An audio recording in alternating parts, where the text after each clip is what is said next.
Bonjour à toutes et bonjour à tous, je suis très heureux de vous souhaiter la bienvenue dans cette vidéo dont le but est d'améliorer la qualité de votre posture d'accompagnant pour des accompagnements plus confortables, plus efficaces, que ce soit en médiation, en coaching ou dans vos activités RH et pourquoi pas dans vos activités d'avocat. Je vous propose dans chaque vidéo une redéfinition, un triple impact et mes deux meilleures pratiques. Une redéfinition, pourquoi? Parce que dans mon expérience, le yoga est beaucoup plus puissant que ce que l'on dit parfois. Ensuite, nous verrons trois impacts du yoga sur l'amélioration du confort et de l'efficacité de l'accompagnant et par extension de l'accompagné. Et ce, grâce au yoga toujours. Et puis pour terminer, mes deux meilleures pratiques pour booster la qualité de votre posture d'accompagnant. Alors commençons, si vous le voulez bien, par cette redéfinition. Dans mon expérience, le yoga a pour principale vertu d'apaiser, de calmer les fluctuations du mental. Ayez à l'esprit, si vous le voulez bien, l'image d'un vase avec de la terre au fond, de l'eau au-dessus. La boue est en bas, l'eau est claire. Et puis subitement, vous décidez de remuer le vase. L'eau devient trouble, et il faut alors plusieurs minutes pour que la boue se redépose et que l'eau se reclarifie. Pour moi, c'est un peu cela que le yoga permet, apaiser les fluctuations du mental pour retrouver de la clarté. Et vous savez quoi ? Cette image mentale, moi je l'utilise souvent et je vous encourage à la cultiver. Je vais vous faire une proposition. Une fois par semaine, à une heure fixe que vous aurez décidé en amont, prenez 2 minutes pour faire un stop. Vous prenez 3 grandes inspires, 3 grandes expires, et puis vous faites revenir à l'esprit cette image du bocal agité qui se calme. Et vous faites ça autant de fois que nécessaire, un peu comme un mantra. Croyez-moi, si vous suivez cet entraînement, vous aurez une grande facilité lors des phases de turbulence et de stress de vos accompagnements pour réactiver l'image et retrouver calme et sérénité. Explorons maintenant, si vous le voulez bien, le triple impact du yoga en termes d'amélioration de confort et d'efficacité de l'accompagnant grâce à cette pratique du yoga. Impact 1, la connexion. Petite question, est-ce que ça vous est déjà arrivé de totalement perdre le fil de ce qui se passait pendant un accompagnement parce que vous ruminiez sur un événement du passé, un épisode qui s'était mal passé, ou que vous pensiez peut-être à votre liste des courses du soir ou à l'enfant qu'il fallait aller chercher à la crèche à 18h précises? À moi, oui. Pas facile, vous en conviendrez dans ces conditions, de créer de la connexion avec les personnes que l'on accompagne. Nous savons pourtant tous que la connexion est essentielle dans nos métiers d'accompagnement, que ce soit en médiation, en coaching, dans les fonctions RH, en tant qu'avocat. Connection first, comme disait Marshall Rosenberg. Je peux vous assurer que si vous utilisez la pratique et le mudra que je vais vous présenter dans quelques instants en fin de vidéo, vous n'aurez plus aucun souci en cas de turbulence pour retrouver instantanément la connexion avec les personnes que vous accompagnez. Alors oui, le yoga, parce qu'il permet de calmer le mental, qu'il favorise cette clarté mentale dont je vous parlais tout à l'heure, facilite aussi la connexion à soi et aux autres. C'était le premier impact. Impact 2, le détachement. Souvent, dans la vie, je cherche à atteindre un résultat, un but, et nous savons tous que si nous opérons ainsi dans nos accompagnements, c'est l'échec quasi assuré. Testez la pratique de yoga et le mudra que je vais vous présenter. Vous allez voir, ces pratiques sont incroyables pour nous aider à nous détacher du résultat de notre accompagnement.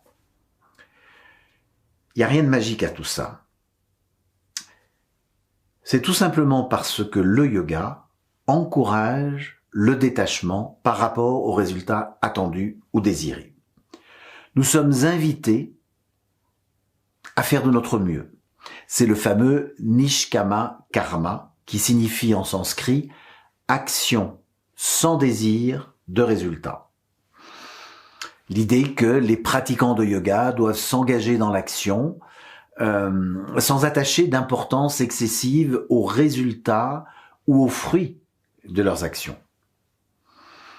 Quand j'entends cette devise, ce mantra, je me dis que ça pourrait vraiment devenir la devise des accompagnements, qu'ils soient médiateurs, coach, RH, avocat. Tout accompagnant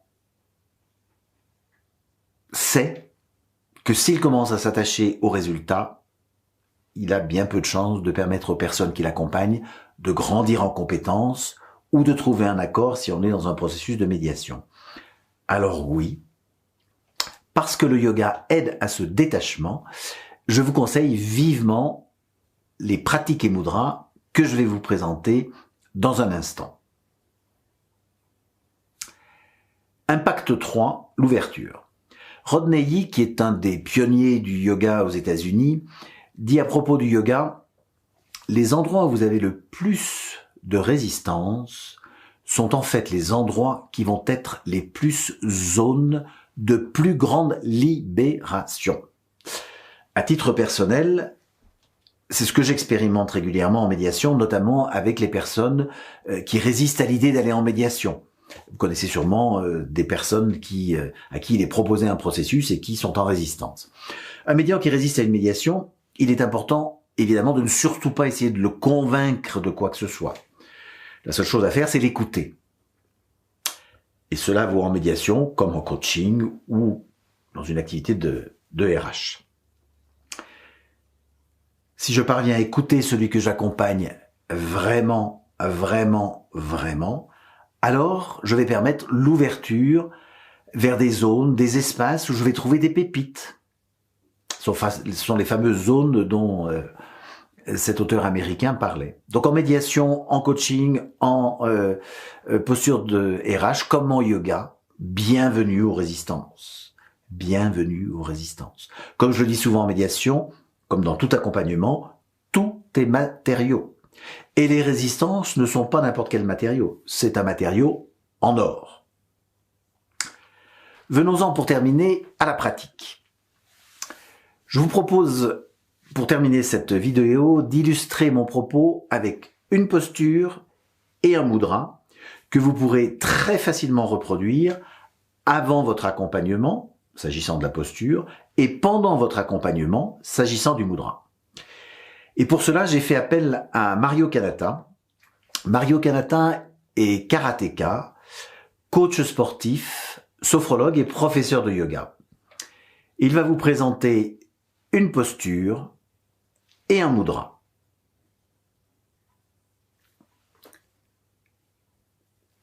En résumé, quand un accompagnement ne se passe pas très exactement comme vous le souhaiteriez, pensez au COD, le secret des accompagnements confortables efficaces. C comme connexion, D comme détachement, O comme ouverture. Connexion, ouverture, détachement, COD. Et demandez-vous, suis-je vraiment connecté? Suis-je vraiment ouvert? Suis-je vraiment détaché? Et si à une seule de ces questions, votre oui est timide, voire il y a un vrai non, pratiquez immédiatement cette posture ou ce mudra. Et vous allez voir les changements s'opérer de manière incroyable.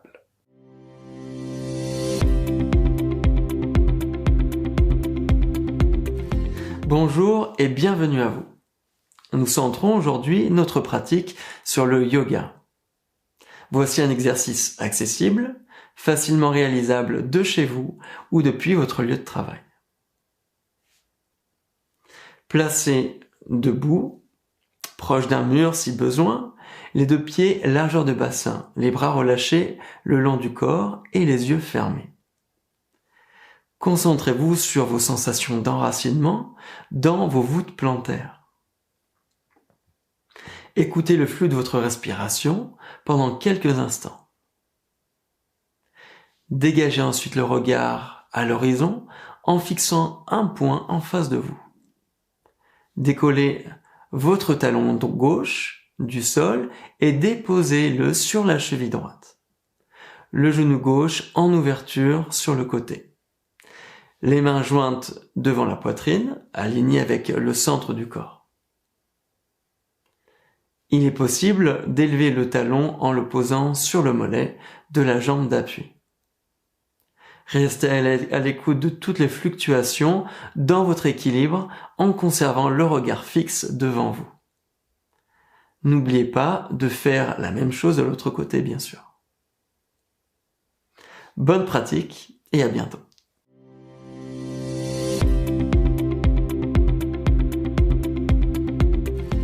Bonjour et bienvenue à vous. Nous centrons aujourd'hui notre pratique sur le yoga. Voici un exercice accessible, facilement réalisable de chez vous ou depuis votre lieu de travail. Assis sur une chaise, confortable, les pieds au sol, le dos appuyé sur le dossier et les mains posées sur les cuisses. Prendre un moment pour prendre conscience de votre ancrage dans votre verticalité. Joignez l'auriculaire et l'annulaire sous le pouce afin de mettre en place le Prana Mudra. Et nous déposons nos poignets naturellement sur nos cuisses. Prenez le temps de respirer calmement et laissez l'énergie circuler dans les différentes parties de votre corps. Réalisez quelques respirations et relâchez votre mudra pour vous mettre à l'écoute de vos sensations. Bonne pratique et à bientôt.